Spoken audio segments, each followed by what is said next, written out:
आज हम एक ऐसे कॉन्सेप्ट के बारे में बात करेंगे जो हमारे भविष्य को अस्थायी और पर्यावरण मित्र बनाता है, अर्थात सर्कुलर इकोनॉमी पर। हमारी पारंपरिक आर्थिक प्रणाली, जिसे हम लीनियर इकोनॉमी कहते हैं, जो टेक मेक डिस्पोज मॉडल पर आधारित होता है, जिनमें चीजें बनती हैं, इस्तेमाल होती हैं और फेंक दी जाती हैं। ये जो पेड़ों पर आप हरी भरी पत्तियां देख रहे हैं, जब सर्दियां आने लगती है तब ये पत्तियां गिर जाती हैं और विघटित होकर मिट्टी में मिल जाती है। इससे पेड़ों को पोषण मिलता है और जब बसंत ऋतु आता है तो पेड़ पर नई नई कोपलें फूटती हैं और फिर कुछ ही दिनों में सब कुछ हरा भरा हो जाता है। तो क्या हम भी प्रकृति से सबक लेते हुए कचरे की इस समस्या से निपट सकते हैं? कुछ लोग इसे सर्कुलर इकोनॉमी का नाम देते हैं, यानी ऐसी अर्थव्यवस्था जिसमें कचरा हो ही ना। अगर चीजें पुरानी पड़ जाए तो उनके पुर्जे से या फिर अन्य सामग्री से दूसरी चीजें बनाई जा सके।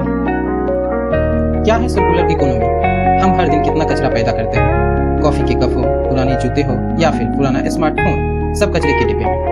हर रोज बेशुमार चीजें बनती है और हम उन्हें इस्तेमाल करते हैं। इस दौरान हम बहुत बहुमूल्य संसाधनों को बर्बाद करते हैं, तेल, गैस और कीमती धातुओं को गवा देते हैं। चीजों को यूं ही फेंकने से कचरा जमा होता है और खतरनाक उत्सर्जन भी पैदा होता है। मिसाल के तौर पर प्रकृति, पौधे पैदा होते हैं और फिर मर जाते हैं। उनके पोषक तत्व वापस जमीन में मिल जाते हैं और फिर नए पौधे उगते हैं। क्या हम दूसरे उत्पाद के साथ ऐसा कर सकते हैं ताकि आज के प्रोडक्ट भविष्य का कच्चा माल बने? बिल्कुल, इसी सिद्धांत को सर्कुलर इकोनॉमी कहते हैं। लक्ष्य है प्राकृतिक संसाधनों को बचाना, कार्बन उत्सर्जन को घटाना और कचरे के ढेर से बचना। आज ज्यादातर इलेक्ट्रॉनिक्स प्रोडक्ट में दुर्लभ खनिज और बहुमूल्य धातुएं होती हैं, इसीलिए टूटे हुए टीवी से नए टैबलेट बनाए जा सकते हैं। वहीं बैटरी जैसी प्रोडक्ट्स में खूब रसायन और बहुमूल्य कच्चे माल होते हैं, लेकिन उनका फिर से इस्तेमाल करना इतना आसान नहीं। उन्हें अलग अलग करना महंगा और मेहनत का काम है। वैसे प्लास्टिक की बोतलों के लिए यह सही है। दुनिया में हर साल 5 लाख अरब प्लास्टिक की बोतलें का इस्तेमाल होता है। ये बोतलें कच्चे तेल और प्राकृतिक गैस से बनती हैं। पीईटी बोतलें बनने के बाद उन्हें भरा जाता है और सुपरमार्केट में बेचा जाता है। इस्तेमाल होने के बाद इन बोतलों को रिसाइकलिंग मशीन में रखा जाता है। रिसाइकलिंग सेंटर में उनके छोटे छोटे टुकड़े कर दिए जाते हैं और फिर उनसे दूसरे प्रोडक्ट्स बनते हैं, जैसे कि नई पीईटी बोतलें, ग्रोसरी बैग या फिर फुटबॉल जर्सी। इस तरह पीईटी बोतलें की 100% रिसाइकलिंग सर्कुलर इकोनॉमी को साकार करती है। अगर सब चीजें काम आने लगे तो कचरा कहां से बचेगा? लेकिन इसके लिए हमें रिसाइकलिंग पर जोर देना होगा। आप में से बहुत से लोगों को याद होगा कि पहले गांव में ज्यादा से ज्यादा चीजें को दोबारा इस्तेमाल कर लिया जाता था। बड़ी बहन या फिर बड़े भाई के कपड़े छोटे को मिल जाते थे और अगर कपड़ा बिल्कुल पहनने लायक ना बचे तो उससे थैला, तकिया का कवर या फिर बैठने का आसन बना लिया जाता था। लेकिन फिर हमारे पास आ गया पैसा और हमें चीजों की कदर नहीं रही। इस बात को लेकर जागरूकता बढ़ाना आज बहुत जरूरी हो गया है कि हम जो चीजें रोजमर्रा के जीवन में इस्तेमाल करते हैं उन्हें और कहां इस्तेमाल किया जा सकता है। मिसाल के तौर पर इलेक्ट्रॉनिक्स के सामान में कई सारे दुर्लभ तत्व और रासायनिक अपव्यय होते हैं, इसलिए उन्हें कागज और रसोई से निकलने वाले कचरे से अलग रखना होगा और रिसाइकलिंग सेंटर पर भेजना होगा। अब अपने स्मार्टफोन को ही ले लीजिए। क्या आप जानते हैं कि इसमें कितना दुर्लभ तत्व इस्तेमाल होता है? क्या आपको पता है कि आपके स्मार्टफोन में सोना है?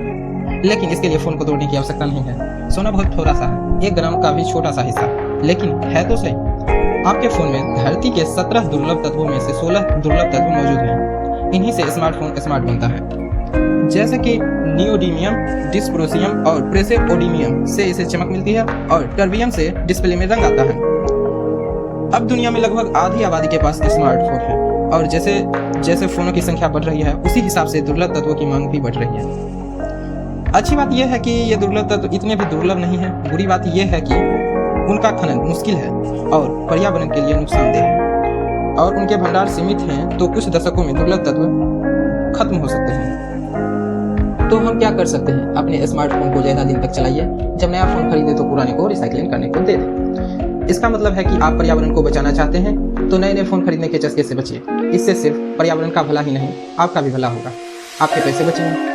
देखिए, कंपनियां तो नई नई डिवाइस लाती रहेंगी और आपको लुभाते रहेंगे, लेकिन जिम्मेदार हमें बनना है, जागरूक हमें बनना है। वैसे ये मतलब बिल्कुल भी नहीं है कि हम आपको नया फोन खरीदने से रोक रहे हैं या फिर टेक्नोलॉजी से काट रहे हैं, बल्कि हम ये कहना चाह रहे हैं कि नई डिवाइस तभी खरीदिए जब उनकी वाकई जरूरत हो। आज के लिए बस इतना ही। वीडियो कैसा लगा हो जरूर बताएं, हमें आपकी प्रतिक्रिया का इंतजार रहता है।